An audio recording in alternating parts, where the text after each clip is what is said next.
آپ کو پتہ ہے کہ بارش جو ہے وہ آسمان سے آتی ہے، جیسے کہ ہم نے پڑھا کہ یہ قرآن بھی آسمان سے ہے، اور جس طرح جو ہے بارش کا پانی زمین میں جاتا ہے اور اس کو ایک نئی زندگی دیتا ہے، اسی طرح جو اللہ تعالیٰ کا کلام ہے یہ بھی دلوں میں جاتا ہے اور ایک نئی زندگی دیتا ہے۔ ایک حدیث جو ہے انشاءاللہ میں اس کا آپ کو حوالہ بھی دوں گا تاکہ آپ خود جا کے اس کی شرح کو دیکھ لیں۔ یہ جو ہے یہ کتاب الفضائل سے ہے، صحیح مسلم باب بیان مثل ما بعثت۔ یہ اس کی مثال ہے جس کے ساتھ میں بھیجا گیا ہوں، یعنی علم اور ہدایت۔ پھر آپ صلی اللہ علیہ وسلم جو ہے اس کی مثالیں دیتے ہیں کہ اس کی کس طرح سے مثال ہے، اور ان میں سے ایک جو ہے انشاءاللہ میں اس کے بارے میں آج بات کروں گا، اور اگین انشاءاللہ آپ خود سے جا کے انشاءاللہ اس کو پڑھ سکتے ہیں۔ اور وہ یہ ہے کہ وہ یہ فرماتے ہیں کہ جیسے آسمان سے بارش آتی ہے اور اس کے 3 قسم کے جو ہیں وہ ریئیکشنز ہوتے ہیں۔ پہلی یہ کہ جو زمین ہے اس کو جذب کر لیتی ہے اور اس میں جو ہے گھاس وغیرہ نکلتی ہے، پودے سب کچھ ہوتا ہے، اور بار بار جو ہے وہ پیداوار ہوتی رہتی ہے۔ پھر وہ کہتے ہیں کہ ایک اور قسم کی زمین ہوتی ہے جو پانی کو جذب تو نہیں کرتی، لیکن یہ ہے کہ وہ اس کو اپنے اوپر رکھتی ہے، جیسے کہ آپ کا تالاب وغیرہ ہو گیا یا جہاں پہ پانی اکٹھا ہو جاتا ہے، لیک وغیرہ آپ کہہ لیں، اور اس سے یہ ہے کہ کم از کم جو ہے دوسرے جانور جو ہیں وہ پانی پی سکتے ہیں، یا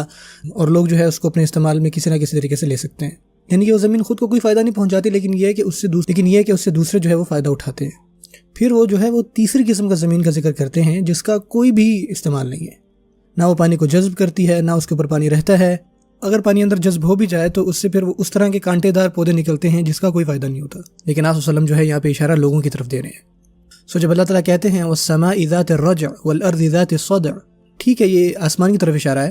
لیکن اس کے ساتھ ساتھ یہ وحی کی طرف بھی اشارہ ہے جو کہ نیچے آتی ہے اور لوگوں کا اس کے اوپر کیا ریئیکشن ہوتا ہے، اور یہ کتاب جو ہے یہ فیصلہ کرتی ہے۔ إِنَّهُ لَقَوْلٌ فَصْلٌ، یہ لوگوں کے درمیان جو ہے وہ فیصلہ کرتی ہے۔ یعنی ایک قسم کے لوگ جو اس کتاب کو سیکھتے ہیں، اس پہ عمل کرتے ہیں، اور پھر جو ہے اس کو دوسروں کو سکھاتے ہیں، جیسے کہ وہ زمین تھی جو کہ خود کو خوبصورت بناتی ہے اور اس کے پھل پھول جو ہیں وہ دوسروں کو بھی ملتے ہیں۔ دوسری قسم کے وہ لوگ جو اس کتاب کو سیکھتے تو ہیں لیکن وہ خود پر اپلائی نہیں کرتے، لیکن وہ کسی دوسرے کو اس کا فائدہ ضرور پہنچاتے ہیں، کم از کم ان سے کچھ جو ہے اچھا ہی نکلتی ہے۔ اور تیسری وہ جن کو آپ کتاب کی تعلیمات دیں یا نہ دیں، ان کو کوئی فرق نہیں پڑتا، ان کی زندگی میں کوئی تبدیلی نہیں آتی۔ قرآن جو ہے ان تینوں کی جو ہے وہ شناخت کرتا ہے۔